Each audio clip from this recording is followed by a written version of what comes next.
more. Hello, and welcome to the Restless Hands Knitting Podcast. If you're new here, my name is Dorna, and I'm a chaotic creative that is trying to figure out the online space. I don't know what I'm doing, but we're all here to have fun, so let's hope this works. And if you've seen any of my other episodes, welcome back. Very glad to have you. Yeah, we're in a slightly different spot today. I usually film by my bigger pothos plants because it gets really nice lighting there, but it's a really nasty grey day today, and that means that I will not get too much light through this window behind me, which means that I can film in the little corner that I usually sit in, and I brought some plant friends to hang out with us. This is a caladium. I swear I knew the name before I put the camera in front of me, and then I just blanked. This is I think I want to say it's a white Christmas. I know it looks very green right now, but the leaves are usually very white, so maybe it's not a white Christmas. It doesn't say what type of caladium it is. I've kind of forgotten as well. It's been a while since we bought this one. And then we have a little... I even looked up the names before I hit record, but the second that I hit record, everything went out of my brain. This is like one of the smaller monsteras. And she's being held up by 1, 2, 3 chopsticks duct taped together. So she's growing faster than we can accommodate. So she's got a bunch of chopsticks, and we're gonna hope that she enjoys it. But she looks like she's thriving, so she doesn't seem to mind. And then we have I don't know how to pronounce that, a Schefflera up here. I don't know if you can see her though, but just in case you can. And with me I have this is the back of the mug, a very not so warm cup of tea. I think I've reheated it like twice already, but it's okay. It's elderberry and echinacea. It's been so long since I put the bag in that I forgot what the tea was called. But yeah, anyway, moving on. We're over on my carpet today because it's a lot warmer than the little stool that I usually sit on. But yeah, I hope everything's in focus. I have been bullied into using my actual camera to film this because it looks like I'm filming through a potato when I film through my phone. And I have a nice camera that I can film with, so it feels kind of stupid not to use it. It's a little bit scary, like seeing the big video files when you're editing, but I think I've just gotta get a grip. Yeah, that's the very long intro out of the way. We can start with what I'm wearing, because I always forget to start with what I'm wearing. This is the Fisherquine sweater, I hope I said that right, the Fisherquine sweater by I forget who. Everything will be on screen or in the description. We're just accepting that and moving on. This is the Fisherquine jumper or sweater that I made using Drops Air in the colorway Sea Green. Doesn't look very sea green though, but it's a really pretty colorway. It's got a bunch of like flecks of different colors, so it's like a very, very tiny gradient with every now and again just a really random color pop. I think I have like 2 really bright yellow spots. I think they're on the back. Yeah. And they look really weird because it doesn't match the rest of the sweater, but that doesn't matter. Yeah. I finished this like 2 days ago and wore it out for the first time yesterday. I was really surprised at how fast it dried after blocking though. Once you like step on the towel and got all the water out, it dried super fast. I'm talking like half a day. And it wasn't even a sunny day or anything, it was just like, yeah, it dried really fast, so good yarn. It blocked out a little bit bigger than I had planned. If you watched my last episode, maybe you remember that I'm sorry, if I'm looking over here it's because I've got a timer because the camera cuts me off after, I think it's 15 minutes, it might be 20. I think it's 20, yeah, because this is for 19, so anyway. Runaway brain. I made a swatch for it, and I like counted, I measured how much the swatch grew, and I kind of made my judgment call according to that. But I was using, I don't remember if the yarn wasn't what the pattern called for, or I used a different size needles. I'm unsure, but I did something a little bit weird with it. And I initially did size B, but after kind of looking at it and looking at the swatch and measuring it again, I thought that it would be too small, so I ripped back and I did size D instead. I don't know, a bit of a jump, but we don't really plan things over here, as you can probably tell. And it came out like this, and honestly, I'm not too sad that it came out really big. I think it's really nice. It's a massive warm sweater, and it's like, it does its job. Honestly, this is so warm. Like, that's why I'm rolling up my sleeves now, because I will start to sweat if I don't. It's so warm. I don't think it breathes so much. I don't know if it's the, excuse me, I don't know if it's the yarn in itself. I think Drops Air is, I know it has some alpaca content in it, but I don't know if it's completely alpaca. I think there's some wool in there, and I wonder if it's the alpaca that makes it really warm, because I have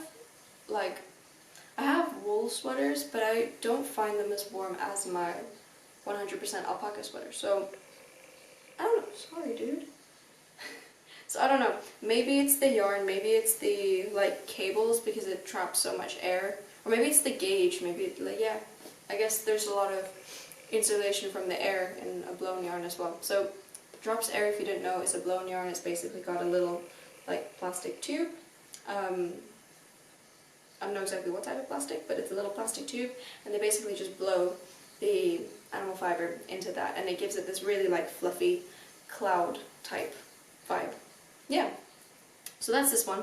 This took me, I think, a month and a half, and I went to go see my parents and my dad's family for Persian New Year a few weeks ago, and I had like 5 centimeters of ribbing left. Like, there's only 5 centimeters of ribbing, but I basically gotten to the point where I could decrease. I don't think you have to decrease, but I decreased before the ribbing just a little bit, just to cinch it in. I don't think it shows even, but I tried to. So I just got into the, right before I have to start doing the ribbing, and I realized that I just did not have the time to finish it before I left. So I got back and I was like, oh, 5 centimeters of ribbing only, and it was a whole chore to get it done. But now that it's done, it's great, and I'm really happy with it. I've already worn it out once. I think it will be more of a home sweater though, just because it's so huge and winter is ending. So maybe like late autumn next year you will see me in this again. But until then, I think it will just be a home sweater, and it will be retired very, very soon, because unless the weather continues to be as shit as it's been in the past week, I think this is gonna have to get packed away for the summer. Yeah, we've had questionable spring weather this week. I think it's snowed like 3 times, twice. Yeah. So that's this jumper. Do I have any more finished objects even? I don't think so. I think it's just works in progress. So I will show you the first work in progress. The first one you've seen before. Everything that I like want to show today is just outside of the line of sight of the camera. So if I'm just reaching off into nowhere, that's what that is. So the first one you've seen before, it is the Souffle sweater. I think it's a sweater. I think it counts as a sweater. The Souffle by Penrose Knits. I think I showed it in my first episode, but I'm not quite sure. Maybe it was the second, but I'm pretty sure it's the first. Yeah, and I'd only just done a little bit of the yoke, but because I went to Oman to see my dad's family, it's pretty warm there right now. I think it was like a solid like 27 to 30 degrees while I was there. I didn't want to bring any of like my bigger knits, so I decided that I would just bring this and try to get it finished. And of course I didn't finish it because I was only there for a week, but this is what it looks like. I bound off for the cuff. Oh, it's inside out. Sorry. Not that you can tell, but I can tell. Yeah, so I bound off just before I bound off on the plane, actually. That is what I did. Yeah. So that was fun. And I realized that I did it really stupidly. Like, I did not follow the instructions. I was knitting, like, in the car. That's the back. I was knitting in the car and, like, on the plane and just, like, any second I got. And I was so happy that this bit was just stockinette because I could just knit and not think. Which was great because I was, you know, interacting with people and paying attention to the conversation. But basically, it meant that when I got to the, maybe I can come forward. I don't know if it's gonna focus. We're gonna try. I'm gonna show this to you, and if it doesn't work, then I will just, I don't know, put in B footage.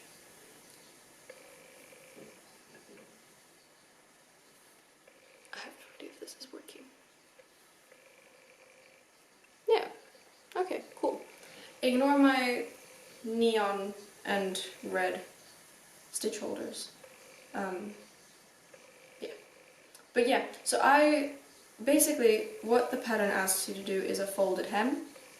And I folded it the wrong way. So, incredibly smart. Or I didn't fold it the wrong way, but it basically says that you're supposed to put in a purl round, and then I think she says to continue purling so that when you flip it over, it's knit stitch. I didn't do that. And I think I bound off really weirdly. And I clearly hate myself because this is black yarn.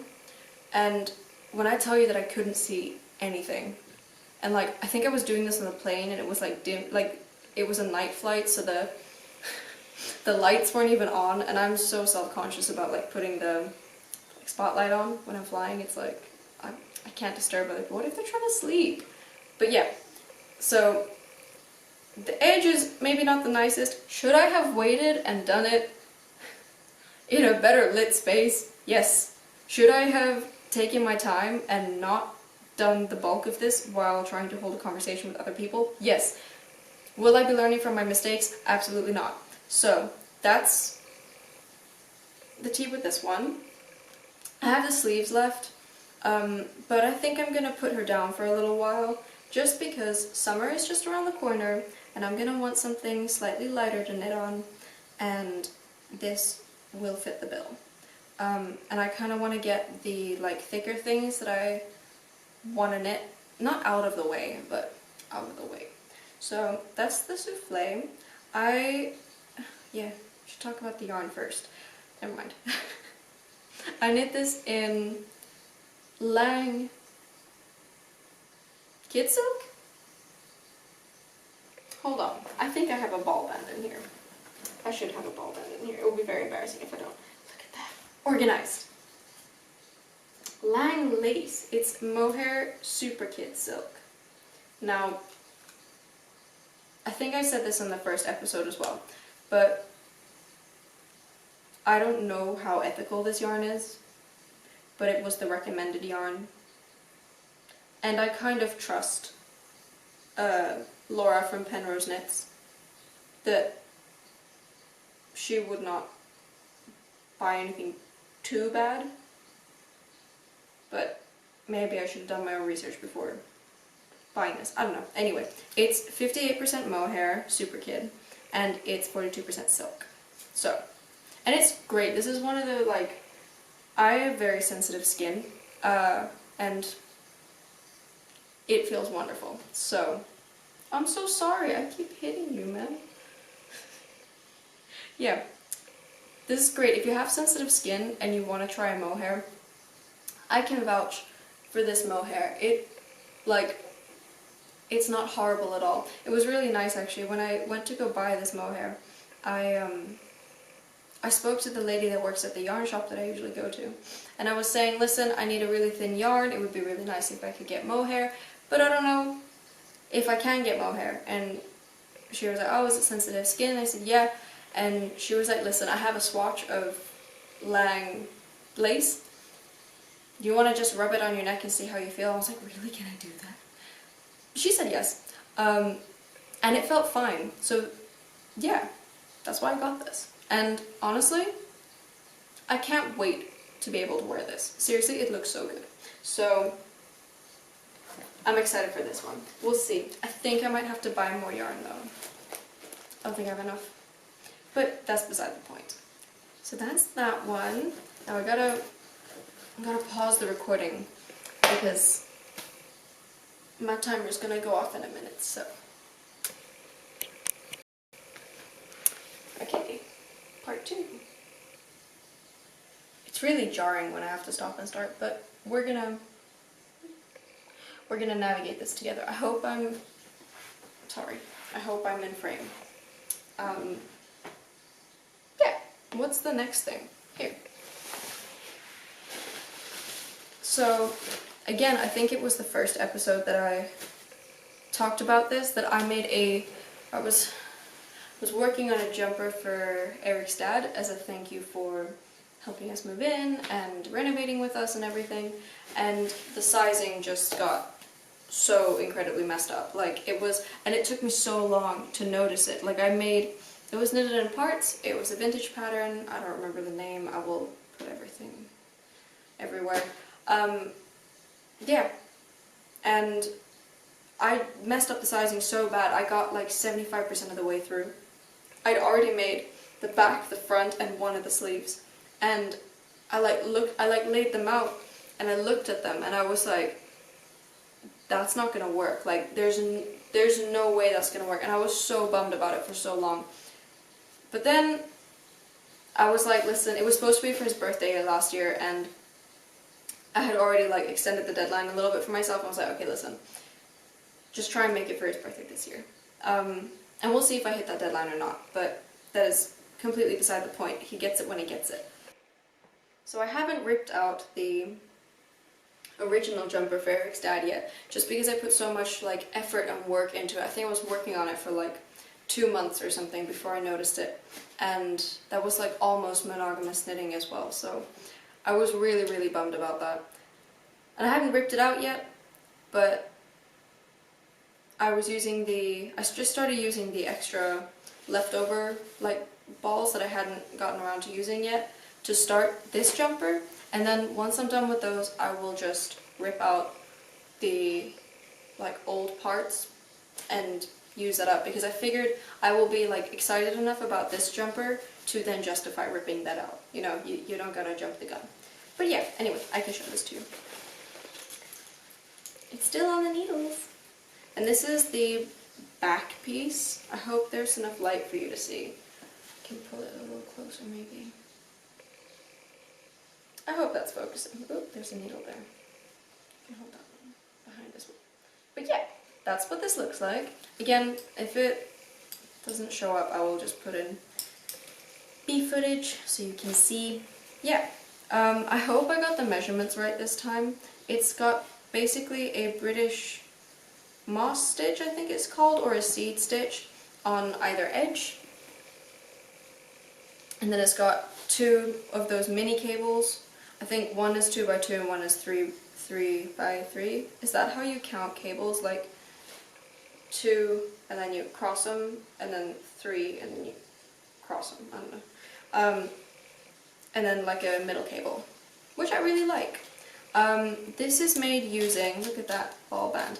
That's Lang again. It's Lang Merino Plus, and it's a superwash merino because Eric's dad also has very sensitive skin. And this will be very nice to him. So yeah, that's this jumper. I'm really hoping this goes well, to be honest. I am really enjoying knitting on this. I think this yarn in particular and cables is like, I don't know, there's something about it. It's so springy and like it's gooey almost. I'm trying to fold this, but I'm not doing a very good job. The pattern is called, what is the pattern called? I think it's just like men's Aran sweater, cable sweater or some shit like that. But I will put it in somewhere. But I think that yarn specifically is just, I don't know, it's really nice. It's nice for cables. It's like really springy, and it holds its shape really nicely. That, and I think the color is great. I don't know if I would wear that color myself, but I think it looks great. I have a feeling this is, there we go. I don't know if I've mentioned yet, but on this camera I don't have I think it's called a viewfinder, the little screens where you can like flip up and see what you look like, or if things are in focus. This one doesn't have one. It's like the viewfinder is adjustable, but it doesn't flip all the way around. So I can't see if anything is in focus or not. So either you will just have to forgive me, or I will just have to refilm everything. We'll find out. Yeah. Okay. And then I have a swatch because I haven't quite started it yet, but a very dear friend of mine,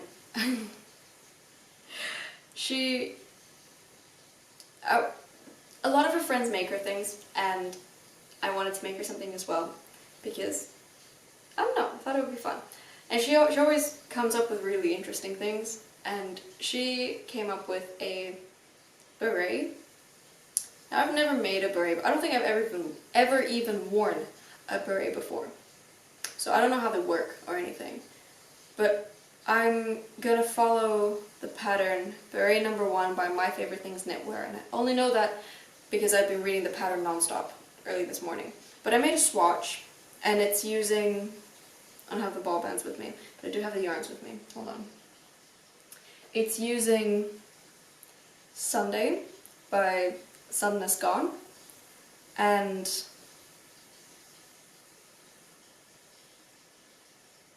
Tynn silk Mohair, I think, also by Sandnes Garn. I think. But I think it's a very cute combination, and I don't need to hide this from her. She knows what color she's getting. She knows what's going on. I was a little bit unsure if I would like it. Not that it matters, but I like to like the things that I'm knitting on. So this is the combination. And then I made a swatch for it, and this is how the swatch turned out, and honestly, it's beautiful. Here, I wonder if it's in focus. Yeah. But it's beautiful. I cannot wait to knit this up. I think it's going to be a very satisfying knit. Yeah. Oh, I'm excited. So that's another project that I'm doing. Yeah, that's all. I have not had the chance to knit on as many things as I would like, but that's also just because I study, I work, I've got a bunch of other things going on. Like, I don't know, I don't have the time to knit all the time, you know. But other than that, I've really enjoyed the things that I'm knitting on so far. So yeah, I feel like I'm sitting on something. Hey, look at that. It's one of the stitch holders. I fell out of the fucking bag. Okay. Yeah, anyway. I do have one more thing to show you. It's not a finished object. It's not being completed. It's not a work in progress. It is finished, but I haven't finished it in any like recent period of time. But it is getting cast on to another dear friend of mine. I hope she likes it, because if she doesn't like it, then I will take it back. But I think she's gonna like it, and I think this will be the last day that I have it. And I wanted to have a record of it on the channel, because this channel also kind of acts as like a little creative diary for me. Even though I'm so sorry, dude. Even though I've done like creative things without posting on here, especially like in the past, I don't know, this is like a knitting space, and it would be cool to have this also as a record. So, oh my god, I'm gonna have to get up. Come on. Yeah, here we go. Ta-da! I don't think I have a good picture of me wearing it, but maybe I will take one before I give it away. This is NORMA jean by, I want to say Fabel something, but I don't know if that's one of her patterns or her name. Doesn't matter, I will put it somewhere. But this was made using Panorama Petite in some colorway. It's really soft, it's really nice. The only reason that I'm giving it away is that my body has changed and this does not sit the way that I want it to on the body that I have now, which is fine. But it's just kind of sitting there in my cupboard and not getting used, and I think that's a damn shame, and I think that this friend that I'm giving it to will get more wear out of it. And then if she grows out of it or doesn't want it anymore, then she can also just give it forward. Like, it doesn't matter. I just want the things that I make to be worn. So this is what she looks like. This is the, I think it's a mock turtleneck line. And then it's got little, like, bumps on the sleeves. It's like a little, like, princess sleeve almost. And there's like arm shaping. It sits kind of like close to the body. It's got quite a bit of negative ease, especially around the bust area. My favorite thing is this little shoulder detail. If I can get it to show here. There's like a single stitch in between the increases, and I think that just adds a really nice like seam down your shoulder line. So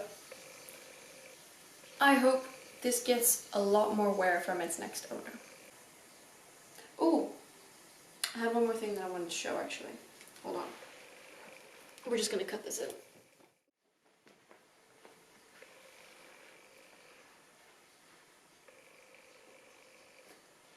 So the last thing that I want to show before I say goodbye is actually a crochet project.